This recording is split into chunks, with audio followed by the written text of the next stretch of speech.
The slide in the equity markets that we saw at the beginning of the first full week of February 2018, we are now taking a step back to ask the question whether this is the beginning of something more serious on the downside, or is it an opportunity to buy back into the long trade for these equity indices. Ron William joins us now from RW Advisory. Ron, welcome. Hi there. We've spoken a lot recently about some of the market moves that we've had, including Bitcoin, of course, and you're going to refer to this, I know, in your chat today.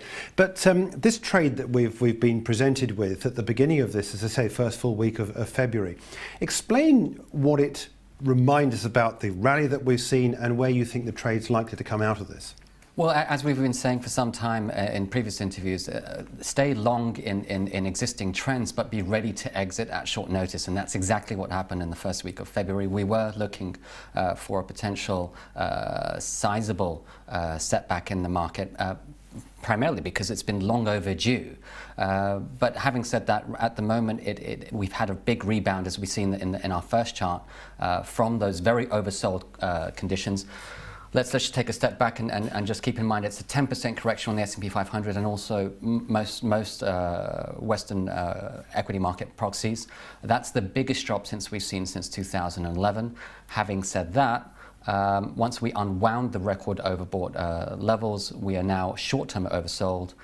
We need to break above 2740 and 2794, which is the 20-day moving average, so the monthly moving average, to revive the bullish momentum in this market. Okay, let's take a look at the second chart and explain more about what's happening. Yes, well, the second chart, I think, helps maybe answer the question that we're thinking of in terms of what this means for the big picture. And so there's one main chart here, but two chart inserts. The main chart is the S&P 500 monthly candlestick during its 2009 cyclical bull market.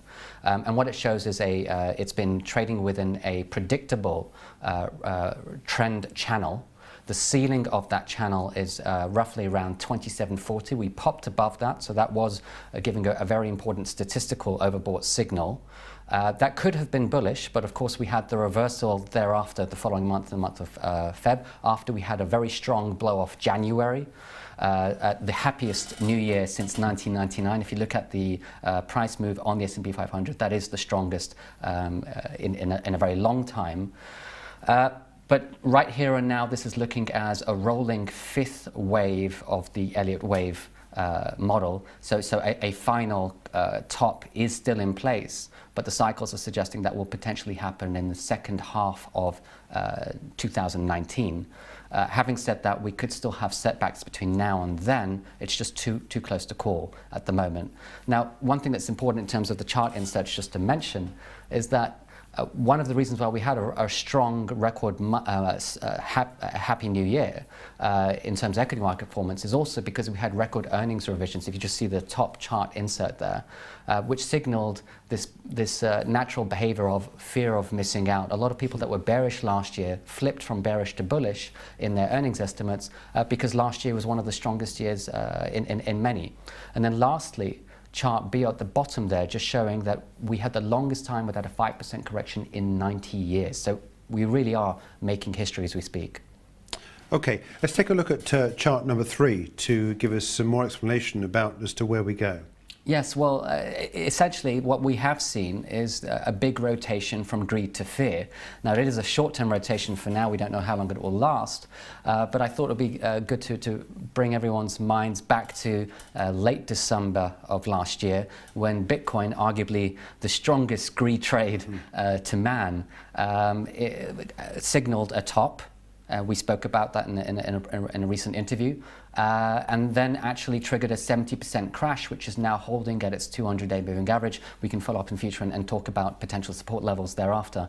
But that was definitely a great greed proxy. And of course, the rotation into fear is the big spike, the one-day move up, plus 116%, the biggest move we've seen on record. This is now looking short-term overbought, in line with prior spikes in the VIX, and it's nothing compared to the really big shocks in the market like the likes of 2008, the global financial crisis. Okay, so on this chart, the bottom VIX index that you've put up there, you were expecting that spike that you got there with the top box, the top orange box, to revert to the mean. Where is the mean? Yes, the mean according to the probability distribution which I use on this chart. That's the blue shaded area on the left-hand side, yes? Yes, and that basically shows that the mean is roughly around 20 according to that study. Now, it could mean that the new normal volatility band for the VIX will be from 20 upwards. So there'll be a new regime for the market. Certainly, if you look before that, we had a 3-year compression in volatility, which led to the breakout.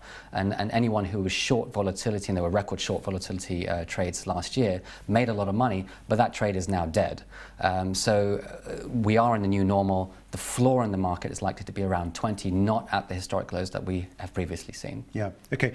Your last chart, you give us some individual stocks to follow, and I think if we bring up the chart, we can see clearly that this is all really about the tech stocks. And I know the tech stocks have been credited with helping the S&P 500 and the Dow up to these record highs in a greater proportion than some of the other sectors. Yes, well, I mean, I've long said that the market has been skating on thin ice, and the best way to actually see the cracks in the ice is to look at the stock level, and the FAANG stocks are the greatest weighting in the stock market. So if we look at the likes of Facebook, Apple, Amazon, Netflix, and Google, or Alphabet, we can see that the year-to-date price performance, so January into the first week or so of February, they have dropped from the top, and actually that drop has been led by Apple. You can see there the red line at the far bottom showing that Apple has actually fallen by 10% and is actually in the testing or recently broken its long-term 200-day moving average at the chart in the lower corner there. What's important on the flip side, actually, in terms of stocks within the FAANG complex, which have the greatest mean reversion risk, Netflix is actually looking like the one that could have further to go if we get further setbacks in the market. Otherwise, we need to look for support levels on these stocks to look for a revival in the overall index. If we do see a mean reversal down to that 200-day moving average, which is presumably your target here on Netflix, you got that at 180. Yes. That's quite a sizable drop. Yes, indeed, and that's partly because Netflix has just done phenomenally well in the last 3 months, whereas Apple actually topped out late last year, as early as October. So it has been looking mean reversionary for some time. It just took a stronger tumble in this latest setback. Yeah. Okay. So let's regroup and bring everything together. So your message is wait for further indications, but you're ultimately bullish on equities and you want to go short volatility. Yes, looking to basically remain with the existing trend. I think we've learned that over the last few years is not to call the top too early. This market has been resilient. We climbed a mega wall of worry last year, and so that is a positive for the market. But volatility is now back. And for that reason, we must be aware of risk management and just being that much more precarious for potential risks out there. Ron, thanks so much indeed for joining us. We've got to leave it there. That's Ron William from RW Advisory. Subscribe to IG for educational content, company insight, financial analysis and expert commentary.